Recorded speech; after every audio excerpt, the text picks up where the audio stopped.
को एक अलग टेस्ट। इस्तेमाल कीजिए स्वास्तिक मसाले और अपना खाना लजीज बनाइए।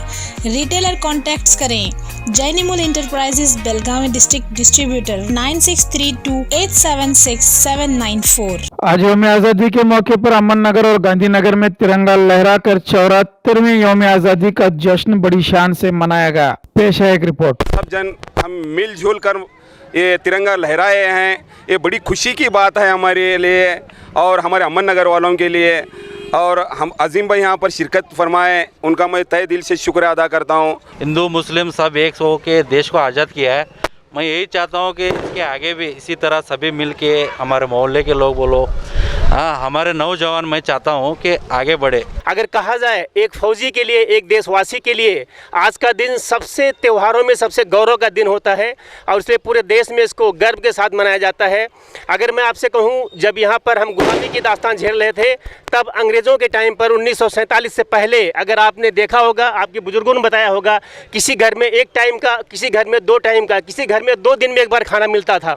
लेकिन आज देश इन शहीदों के खूनों पर, बलिदानों पर इतना तरक्की कर गया है कि हर घर में खाना एक्सपायर है। लोग अपने खाने को एक एक महीने के लिए डंप कर रहे हैं। इसी काम को अंजाम देने के लिए आज हम यहाँ पर बैठ करके जो जश्न मना रहे हैं, हमारे ही कुछ भाई, हमारे ही कुछ बेटे, हमारे ही कुछ लोग देश की सीमाओं पर अपने घर को भूल करके, त्योहारों को भूल करके, अपने परिवार को भूल करके सौहार्द के साथ ही वसुधैव कुटुंबकम पूरे देश को एक सूत्र में बांधने के लिए काम करते हैं। जहाँ पर ना कोई हिंदू होता है, ना मुसलमान होता है, सिर्फ एक ही धर्म होता है, जय हिंद, जय भारत और वंदे मातरम। तो हमें चाहिए कि हम जिस इलाके में रहते हैं बॉर्डर की तरह अपने इलाके को स्वच्छ रखें, साफ रखें, बीमारी से बचाएं, एक दूसरे की मदद करें और आगे बढ़ने का कंधा से कंधा मिला करके साथ दें। इसी तरह PFI बेलगाम की जानिब से भी तिरंगा लहराकर जश्न आज़ादी मनाया गया।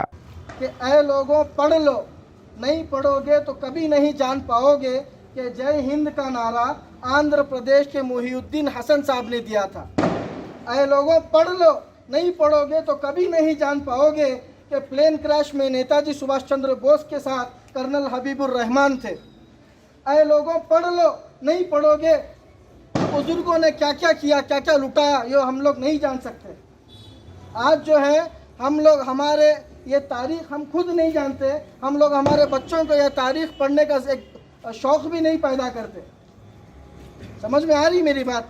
यह तारीख़ अगरचे हम लोग पढ़ेंगे और हमारे घरों में हमारे बच्चों को पढ़ने का अगर शौक़ पैदा करेंगे तो किसी की हिम्मत नहीं होगी कि हम पर सवाल उठाए, हम पर कोई इल्ज़ाम लगाए। अशफाकुल्लाह खान साहब को हम लोग काकोरी के इंसिडेंट से जानते हैं, है कि नहीं? हम लोग जानते हैं कि ये वो शख्स हैं जो चंद्रशेखर आज़ाद और राम प्रसाद बिस्मिल के साथ देने की वजह से इनको काला पानी की सज़ा दी गई और काला पानी की सज़ा देने के बाद में उनको वहीं पर अंडमान में उनको फांसी की सज़ा दी गई। जब इनको सज़ा सुनाई गई थी उस वक्त ये उत्तर प्रदेश में थे और उनको काला पानी ले जाने से एक दिन पहले इनके घर वाले इनको मिलने को आए थे।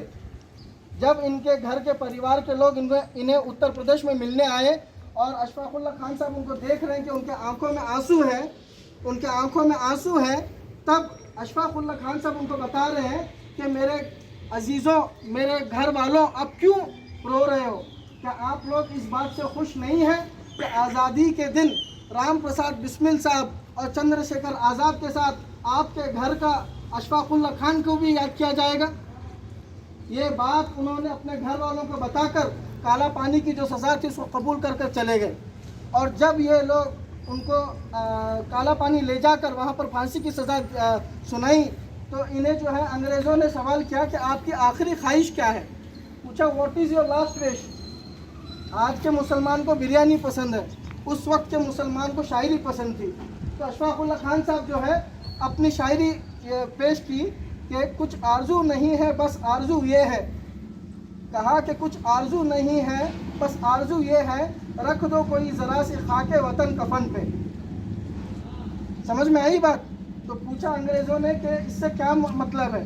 तो बोले कि मेरे अम्मी ने शाहजहांपुर से थोड़ी मिट्टी भेजी है, जब आप मुझे दफन करेंगे तो ये मिट्टी मेरे साथ में दफन कर देना।